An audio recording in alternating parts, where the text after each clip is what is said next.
am Lorraine Magtulis and welcome to Tdel News. Agriculture. Agriculture describes the practice of growing crops or raising animals. It is the art and science of cultivating the soil, growing crops, and raising livestock. Agriculture provides most of the world's food. It ensures food security for the country and produces several raw materials for industries.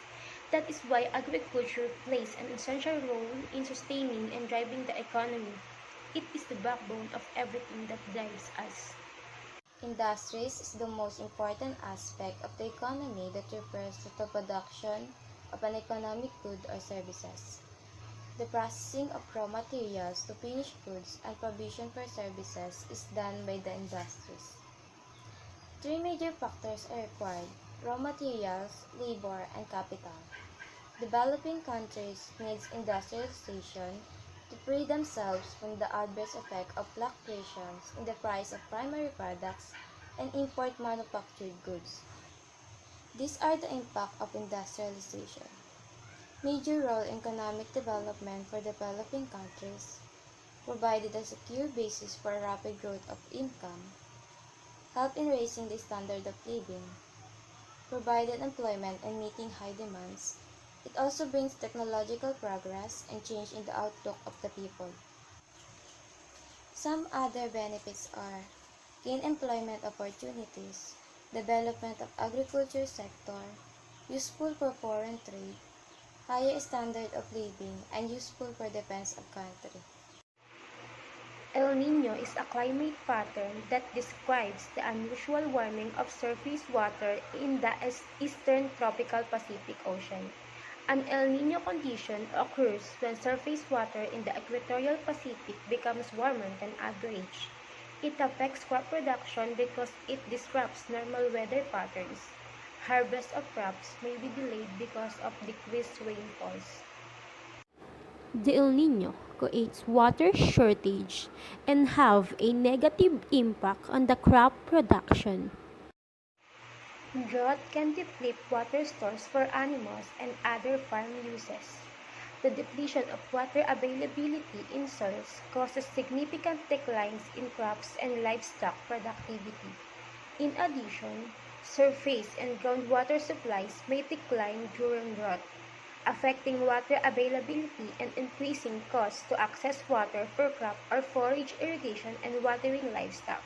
That is why drought can increase the price of feed. Drought results in a large number of livestock casualties. Bird flu. Chickens and other domestic birds may become infected with avian influenza, or also known as bird flu. A viruses through direct contact with infected waterfowl or other infected poultry, or through contact with surfaces that have been contaminated with the viruses. Bird flu can spread into domestic poultry such as chickens, turkeys, ducks, and geese. Industrialization also have harmful effects. Given up by the various industries and factories are often considered to be one of the prime factors contributing to air, water, and soil pollution. These are the effects of industrial pollution, ecological balance of the atmosphere, global warming, air pollution, water pollution, and soil pollution.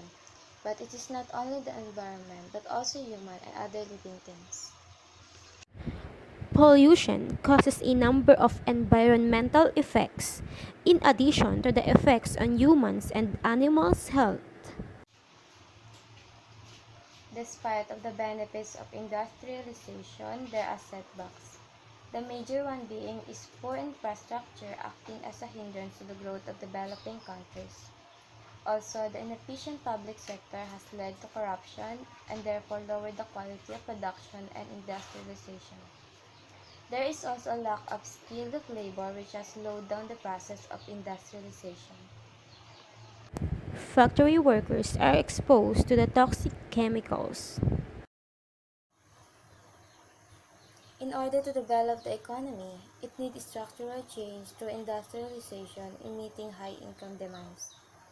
The demand of people is usually for industrial products where income of people mostly spent on manufactured goods, which means that the income elasticity of demand for the manufactured good is high and the agricultural product is low. Undeveloped countries are characterized by surplus labor and rapidly growing population. To absorb all, it is essential to industrialize the country rapidly. Outbreaks of disease are more frequent and more severe when the population density is high. The Department of Agriculture. It is the executive department of the Philippine government responsible for the promotion of agricultural and fisheries development and growth. They are the ones that handle issues regarding agriculture. These are the objectives of the government: to improve competitiveness and productivity, growth-oriented action to upgrade industries and move up the value chain, remove obstacles to growth, and deepen participation in regional production networks. I'm Lorraine Magtulis and it is the Tdel News.